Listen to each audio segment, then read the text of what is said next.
So hello there. Hey guys, it's Theo and welcome to Muzzle Punch.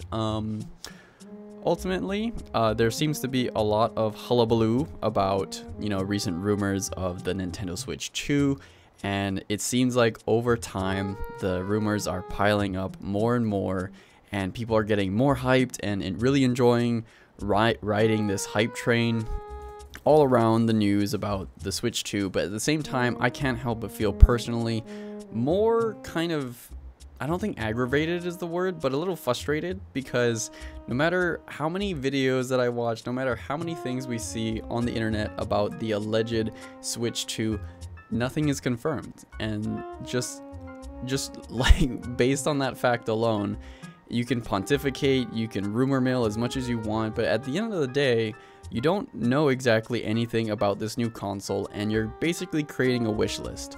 So I wanted to just kind of mull around and think about some of the things that I personally want in the system, and I think we can start from a concrete foundation, starting with the base Switch here. The Nintendo Switch that we've had since basically 2017, almost, 8-9 years now, has, been fun for its time, but it's definitely not without of its quirks and its shortcomings. So let's pull up the trusty notepad here, and I just wanted to highlight some things that could be Switch improvements for whatever the next Switch 2 consoles. Nintendo calls it the Super Switch, the Switch 2, the Switch, I don't know what other things people have been really calling it, the Hyper Switch or something, I have no idea. But regardless though, we can start from just this rock foundation of what the Switch 1 generation sort of just has been lacking, and what has really been paining myself and a lot of the community about the Switch. Like what are the things that could be really improved? So let's just get out the gate here. Better ergonomics. This was in no particular order, but it just struck me first because I think with the current Joy-Cons and the thin design of them, I could understand how when they were originally designed, the Joy-Cons were like this nice, pocketable, portable feature of the main console that you could easily throw in, keep the Switch lightweight and easy to just put in pockets or dock. And for its really low profile design, it works for that. Definitely Joy-Cons can be more hand paw friendly. They were really good for their form and function, but I think it's been really up to third-party developers to make more ergonomic, maybe even more pro controller like split pads that a lot of third-party companies have done. And it's sad to say that there's always been like one thing that I've found kind of lackluster about these third-party controllers is that they're either missing HD rumble, they may not have the NFC amiibo compatibility, or they're just missing some feature that the base set of the Nintendo Switch just has that you can't get from third parties. I think the only one in existence in the world is like the Mophie, or I forget exactly what it was called, but it was like the MOBA Pad Split Pro or something like that, HD. It has HD rumble, it has NFC, it has motion control, it has gyro, it has all the bells and whistles in a more ergonomic, like kind of pro controller feel.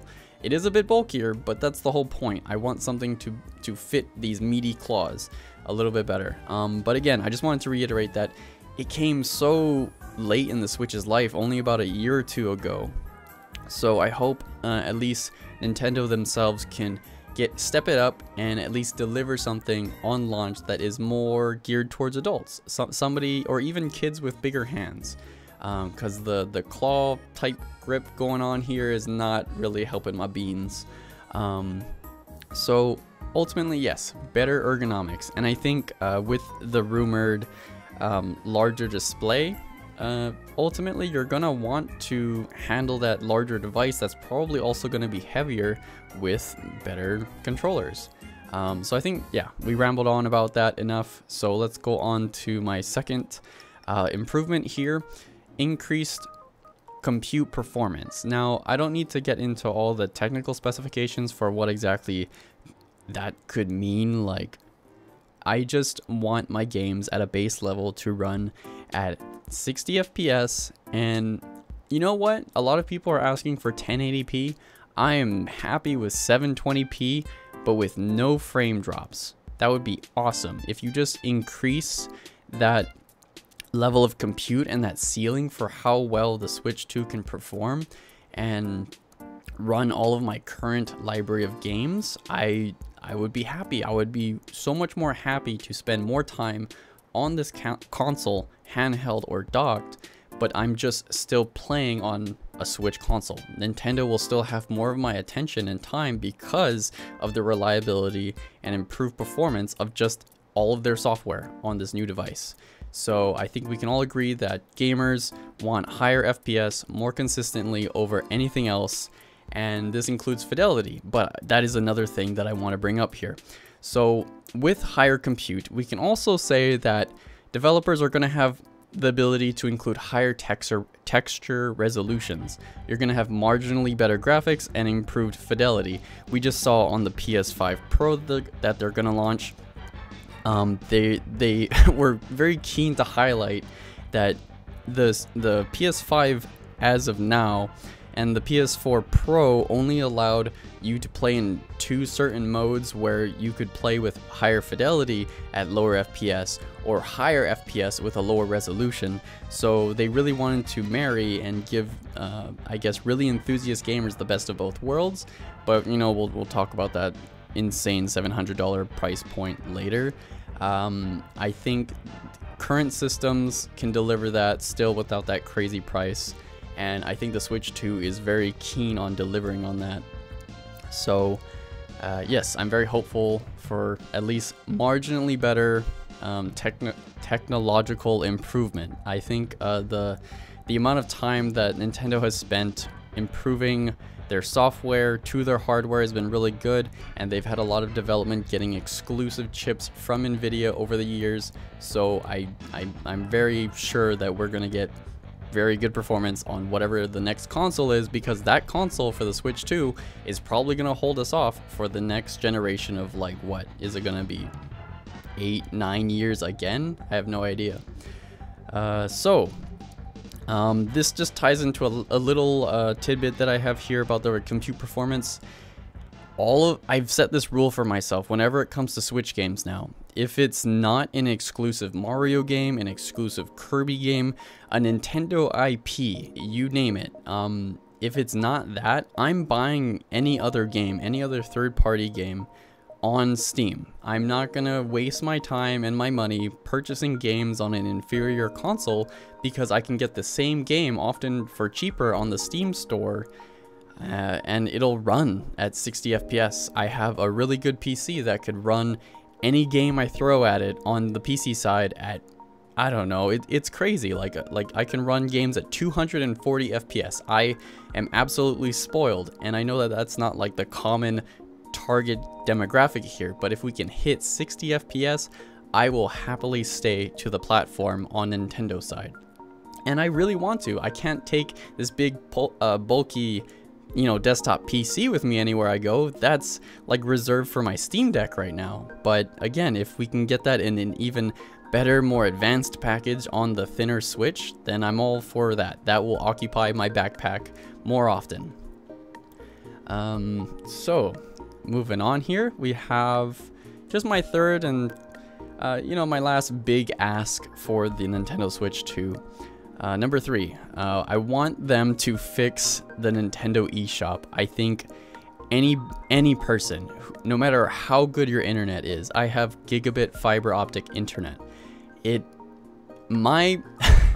problems are not on my end. I'm giving all of my compute, everything, all of the headroom that I could possibly give it on my end. Nintendo, you need to do your part, and you need to optimize your software and your servers, because you are not upholding that for your community. You are not giving gamers the ability to access all of your software, all of your updates, etc. Anything that you're hosting, you're doing a very poor job of bottlenecking yourself, because that also limits revenue. You're literally preventing yourself also from just getting money. And I think as a billion-dollar corporation, I know money is something that you could always want more of.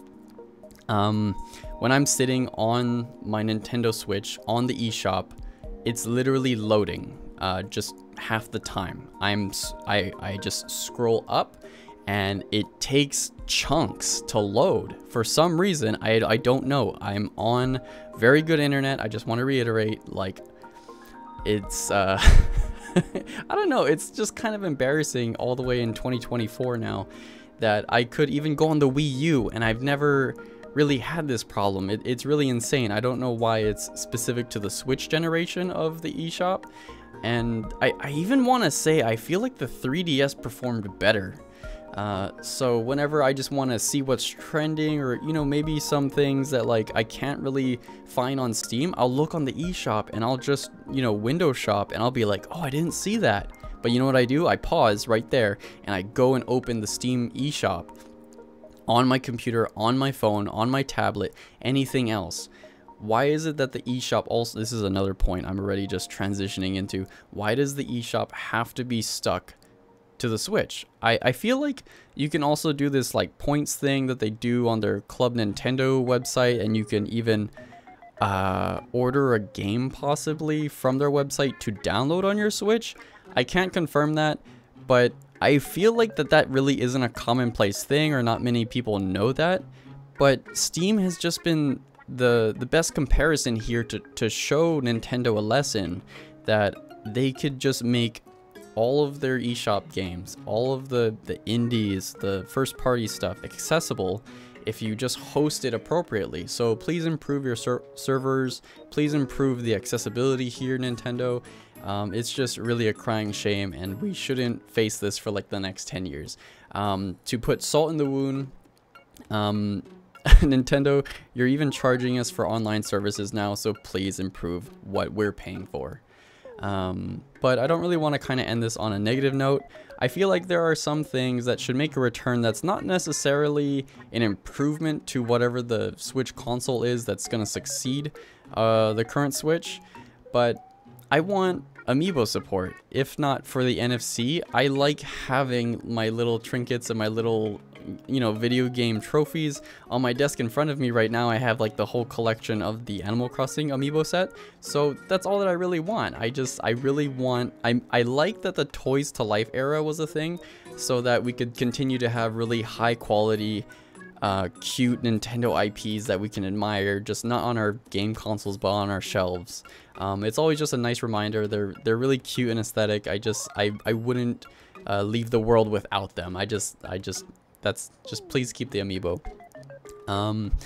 Okay, so moving on, we have backwards compatibility, and the Switch library right now is so massive. It I think casts a shadow on so many other platforms, on so many other devices. I think the only thing that rivals it is basically Steam.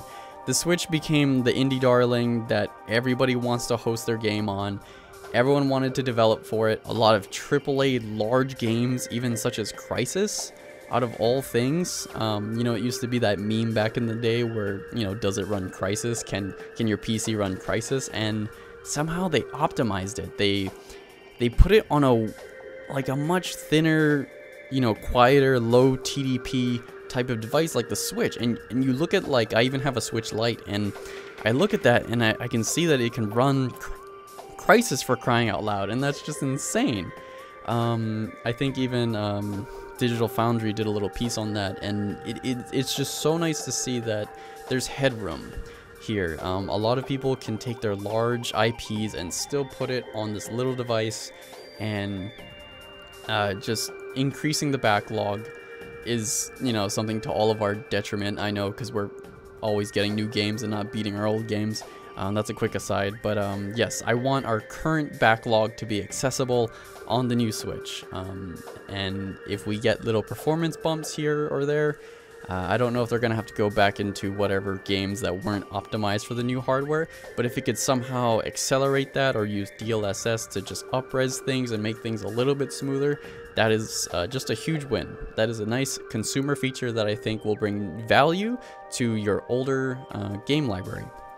And last but not least, we have, you know, I'm afraid that with like the leaks going on with the Nintendo Switch 2, with the little renders that we've been getting, maybe the Switch is going to be too similar. Maybe we're just gonna have the Pro Nintendo Switch, and it's kind of like an iPhone iteration. You know, it doesn't look drastically different. It's gonna be the same slab with the same controllers, but you know, it's just gonna be a little bit better in every way.